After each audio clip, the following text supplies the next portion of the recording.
Hello दोस्तों, आप देख रहे हो द खटक फलोदी जो है। कल है जो राजस्थान के अंदर तीसरा बजट पास होने जा रहा है, उसी को लेकर देखिए हमारे साथ जीएसटी रिटायर कमिश्नर है, उनसे बातचीत करेंगे। तो फलोदी के लिए महत्व क्या है जो बजट के लिए यहाँ पर पास होना चाहिए और क्या कहना चाहेंगे। सर, आप क्या कहना चाहोगे फलोदी के लोगों के लिए कल ये जो बजट पास होने वाला है सरकार बीजेपी का? बीजेपी की सरकार हमेशा ही सबका साथ सबका विकास लेके चलती है। मुझे निश्चित रूप से पूरा विश्वास है कि फलोदी के सर्वांगीण विकास के लिए बजट प्रस्ताव पारित होंगे और वो बजट लागू होंगे, क्योंकि हमारे यहाँ पर चाहे वो नगर निगम स्थान निकाय के माध्यम से सड़कों का काम हो अथवा लाइटों का काम हो, किसानों के लिए जल की सिंचित क्षेत्र में जो नहर का पानी आना है उसको लाने की व्यवस्था हो, ये सब हमारी भजनलाल सरकार करने का प्रयास कर रही है और निश्चित तौर से वो कल के बजट में उन चीज़ों की घोषणा करेगी। एक अगर बात की जाए फलोदी के लोगों के लिए क्या महत्वपूर्ण चीज रहती है जो बजट के लिए यहाँ पर होनी चाहिए प्रॉपर? फलोदी के लोगों के लिए एक तो चिकित्सा क्षेत्र में अभी नया हॉस्पिटल बना है, उसमें सारी सुविधाएं अपेक्षा रखी जा रही है, जिसके लिए विशेष तौर से मेडिकल हेड में बजट की आवश्यकता है, जिसमें हमें सुपर स्पेशलिस्ट हॉस्पिटल बनाया जा सके, क्योंकि जोधपुर के बाद में फलोदी जिला बना है और जिला हेडक्वार्टर के नाते सबसे बड़ी जनसंख्या का क्षेत्र होने से यहाँ पर बड़े हॉस्पिटल में सारी सुविधाएं युक्त हॉस्पिटल की आवश्यकता है। उसमें बहुत हमें बजट की आवश्यकता रहेगी और सरकार जरूर पास करेगी। एक आपसे लट सवाल है कि फलोदी के अंदर ऐसी कोई चीज या गवर्नमेंट की ऐसी कोई चीज जो आपको उसके अंदर ज्यादा डिमांड है फलोदी के अंदर लोगों के लिए, कोई सरकारी भवन या कोई ऐसी योजना? नहीं, फलोदी को टूरिज्म हब बनाने के लिए हमारे आसपास काफी हैं, उसको एक टूरिज्म हब बनाने के लिए बड़े बजट की हमें आवश्यकता है।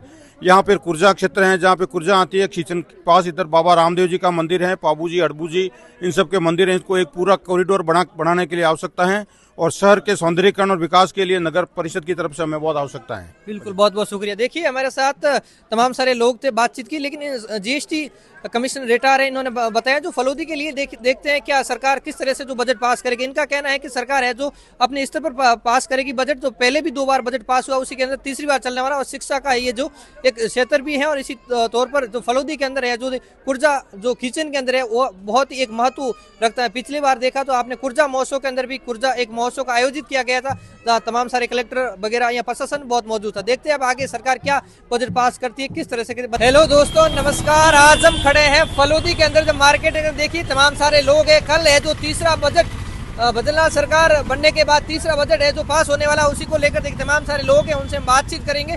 सर, क्या नाम है आपका, क्या कहना चाहोगे कल बजट पास होने वाला है? नमस्कार सर, मेरा नाम मनीष गोस्वामी है। अगर मैं स्थानीय क्षेत्र की बात करूं फलोदी की, तो मुझे लगता है कि सरकार को फलोदी के अंदरूनी हालात पर थोड़ा ध्यान देना चाहिए। फलोदी की अंदरूनी हालात इतनी जर्जर है, इतनी दयनीय है। मैं आपको बता दूं कि फलोदी की सड़कें अंदरूनी जर्जर हालात में है, बिखरी पड़ी है, टूटी पड़ी है। ट्रैफिक की हालात, अतिक्रमण की हालात, मैं आपको बता दूं जो सीवरेज लाइनें हैं वो डटी पड़ी है, उसकी तरफ किसी का कोई ध्यान नहीं है। सरकार से अगर हम सवाल पूछें, जनप्रतिनिधियों से सवाल पूछें, तो वो बड़े बड़े जो रोडें हैं, बड़े बड़े इंफ्रास्ट्रक्चर हैं, उनकी तरफ ध्यान आकर्षित करते हैं, लेकिन फलोदी की अंदरूनी हालात पर कोई ध्यान नहीं दे रहे। अब देखना यह होगा कि इस बजट के अंदर फलोदी की हालात कितनी सुधरने वाली है, फलोदी को क्या मिलने वाला है। नमक उद्योग है वो बंद पड़ा है हमारे फलोदी का, अंदरूनी हालात खराब है। स्ट्रीट लाइटें जो है वो पूरी फलोदी की लगभग काफी संख्या में बंद पड़ी है। अंधेरी नगरी चौपट राजा वाला काम है फलोदी के अंदर। मुझे नहीं लगता कि इस बजट के अंदर फलोदी को जो मूलभूत सुविधाएं हैं, जनता को जो चाहिए वो मिल पाएगी।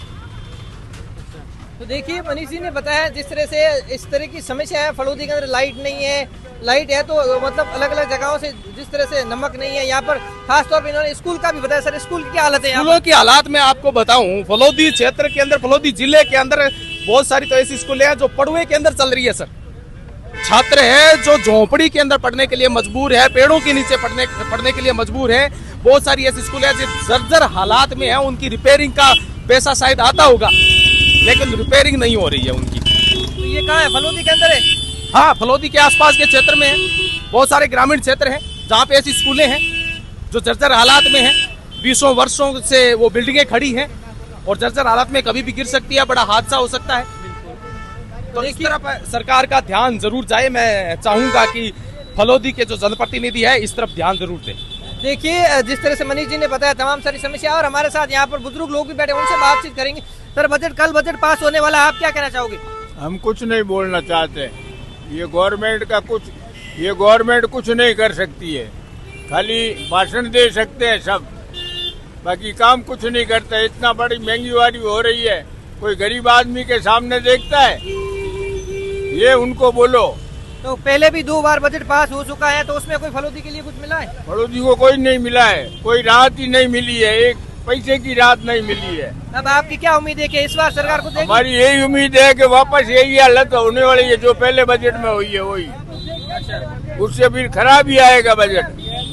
आप कहाँ से हो? आप क्या कहना चाहोगे? आप सभी कहाँ से हो? कल है जो बजट पास होने वाला, उसको लेकर आप क्या कहना चाहोगे? हालत खराब ही है यहाँ तो सब। तो देखिए जिस तरह से अलग अलग जगहों से लोग यहाँ पर पहुंचे, उन्होंने बात करने की कोशिश की। जैसे व्यापारी, मैं कहना चाहूंगा कि विधानसभा के अंदर बजट पास होता है लेकिन धरातल पर नहीं उतर पाता है। जिस दिन धरातल पर उतरना शुरू हो जाएगा, जिस दिन आम जन की समस्याएं सुलझनी शुरू हो जाएगी, आम जन को फायदा होना शुरू हो जाएगा, गरीब तबके को फायदा होगा, उस दिन माना जाएगा कि बजट वास्तव में जनता के लिए बजट है। लेकिन जनता के लिए बजट कहां चला जाता है, किसकी जेबों में जाता है, ये बहुत बड़ा सवाल है।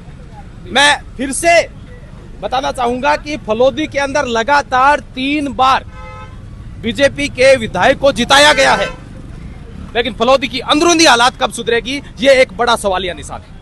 बिल्कुल, देखिए तमाम सारे लोग उनसे बातचीत करने की कोशिश की और बात भी की। देखिए ये फलोदी का जो मेन मार्केट है, वहां पर हम खड़े हैं। यहाँ पर कल है जो बजट पास होने वाला, उसी को लेकर तमाम सारे लोगों से बातचीत की। उन्होंने अपनी अपनी राय दी, चाहे शिक्षा को लेकर, सवरेज, गंदा पानी को लेकर, लाइट, स्कूल है यहाँ पर खास तौर पर, वो भी बताई जा रही है कि जिस तरह से झोंपड़ी में स्कूल चल रही है। और मेरे पीछे देखिए मेन मुख्य जो मार्केट है फलोदी के अंदर आपको देखने को मिल रहा है। आप देखते हैं आगे क्या सरकार बजट पास करती है, फलोदी के लिए कितना महत्वपूर्ण रहता है, ये तो आगे सरकार तय करेगी, यहाँ के विधानसभा क्षेत्र से विधायक तय करेंगे। धन्यवाद।